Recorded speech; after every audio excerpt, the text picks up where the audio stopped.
Today's recipe calls for honey. We're going to be making the infamous hot honey. This stuff is like the easiest recipe that you can make in the kitchen, but it's out of this world and pretty much addictive, and you just want to throw it on everything. So with that said, let's get started. The first thing we need to do to start making this sweet and spicy sticky goo is grab a medium-sized pot with a heavy bottom to it. It's best to use a heavy bottom saucepan. This will help prevent things from burning. Measure out 3 tablespoons or 16 grams of chili flakes. If you don't have chili flakes, you can substitute them with crushed red pepper flakes instead. According to my research, there is a difference between the two. The chili flakes are made from one single type of pepper, whereas crushed red pepper flakes are made up of a few different types of peppers. With that said, crushed red pepper flakes are going to be spicier/hotter, so keep that in mind when deciding how much to use. Grab a liquid measuring cup. It's best to use a liquid measuring device to do this instead of a dry measuring cup. This will help us measure the correct amount that is needed. We need 1 cup or 340 grams of this golden liquid. Use your favorite type of honey for this recipe. If you can, local is always the best way to go. Grab the saucepan and the spicy little flakes. Take these 2 items over to the thing that cooks things. Make it rain chili flakes into the pan. Crank the heat to a low heat level. We are going to dry toast the chili flakes to extract more flavor out of them. This will help the flakes release some of the natural oils they hold, which will make things a little spicier.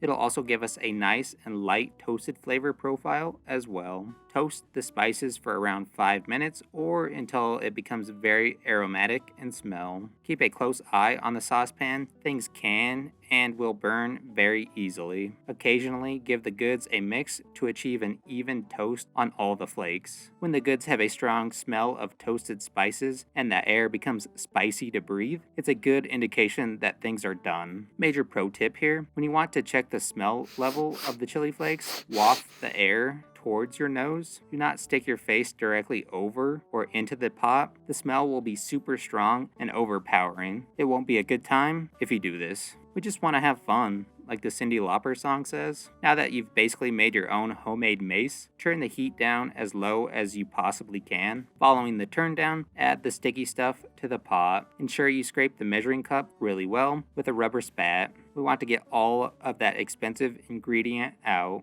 You can lightly coat the measuring device with a little nonstick spray or oil to help prevent things from sticking. I didn't want any of that in my hot honey, so I skipped using anything. Give the pot of goods a thorough mix together to ensure the 2 ingredients become one. Scrape the sides of the pot to knock things back in. We don't want the chili flakes to burn or the honey to crystallize on the sides. Set a timer to cook the hot honey for 10 minutes or until the flavors have infused together. Throughout this process, occasionally stir the pot of goods to prevent things from burning. What we're doing is steeping the chili flakes in the warm honey. It's the same method you would use if you were making hot tea, transferring the flavor from the flakes into the honey. It's imperative to do this on the low heat setting. We do not want our honey to become too hot. It should not bubble whatsoever. If you blast it with too much heat, it will have a negative effect on the honey. Once it cools completely down, the honey will crystallize, which isn't a bad thing, because you can easily fix this issue by reheating it to melt the crystals. Doing this over and over again will ruin the distinct flavor of the honey though. Also, heating the honey with too much heat will cause the golden liquid to break down, losing any of its health benefits. It'll also caramelize the sticky liquid, which I'm sure is tasty, but not exactly the flavor profile we want.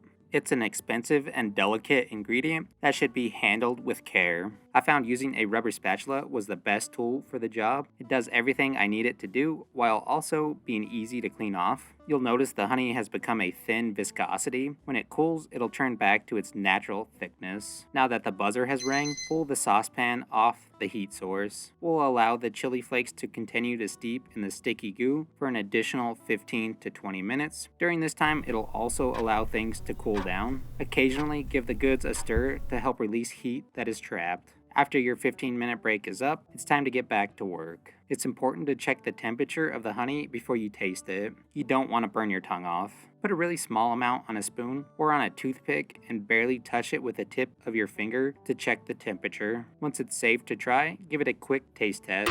It's best to adjust the seasoning while the honey is still in its liquid mode. This will make it easier to mix the seasoning in before it becomes thick and impossible to mix in. It'll take a while for it to re-thicken, so don't worry about rushing the process and hurting yourself. This next step is optional, but will help give the hot honey more of a complex flavor profile. The acid and the sweetness complement one another really well. So with that said, you can add 3 teaspoons of white distilled vinegar. Give it a good mix in. After that, give it another taste. Finally, adjust the seasoning as needed with a few good-sized pinches of coarse ground kosher salt. The salt will intensify the flavors and also plays well with the sweetness. If your palate becomes fatigued from trying the hot honey too much, what I found that helps is if you put a little pinch of salt on your tongue and then drink some warm water right after. It'll help reset your taste buds, which tricks your brain into thinking that you're trying something for the first time. This will give you a different perspective, which in turn will help you adjust the seasoning to hit the perfect flavors you're going for. I do this all the time. It seems to work for me. It's not a bulletproof trick, but worth a shot.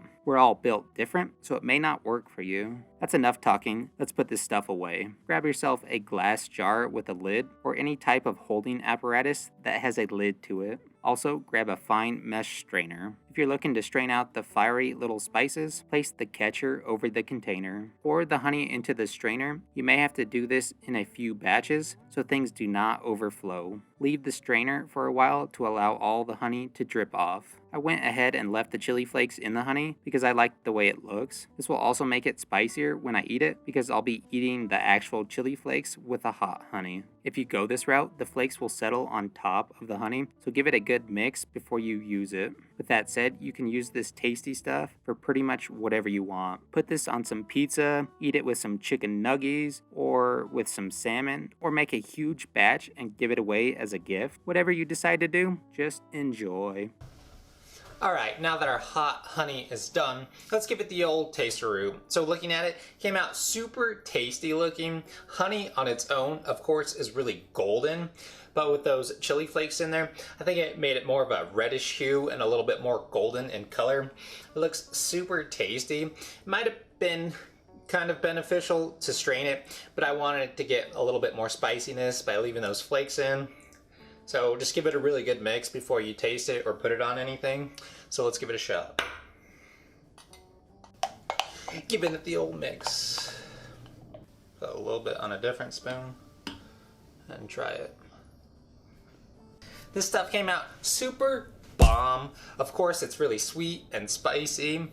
At first, you get a ton of sweetness, then the spice kind of creeps up in the background. The acid that we put in there helps cut through the sweetness and just makes it more well-rounded of a sauce, if you can call it that. The salt also helps bring out a ton of the natural flavors that all of the ingredients hold and brings a little bit of saltiness, which sweet and salty go so well together. Leaving the chili flakes in there definitely raises the spicy level, which I enjoy. But if you don't, you can easily strain it, of course, and just have the pure honey. It's going to be the same flavor profiles, but the spiciness is going to be a lot lower and a lot more tame. Overall, this stuff is just really tasty, and I'm going to throw it over some toast, like this. If I can get some. Spread it over there. Toast with butter. And then we'll hit it with a little bit of salt. Yeah, that's gonna be good. Yeah, it's good. This stuff is super simple to make, so there's definitely no reason why you should be buying it at the store now that you know how to make it. It's super easy to craft to suit your palate. Maybe make it even spicier or tone down the spice level and make it more acidic by adding more vinegar. There's pretty much endless opportunities. So hopefully you enjoyed today's video. Thanks for watching. And I ran out of honey, so I gotta go get some because I'm gonna probably make more of this and use it for other things. So I'm gonna go do that, and we'll see you on the next one. Learned how easy it is to make. And you can make this, make, here by adding a ton of salt. Salt!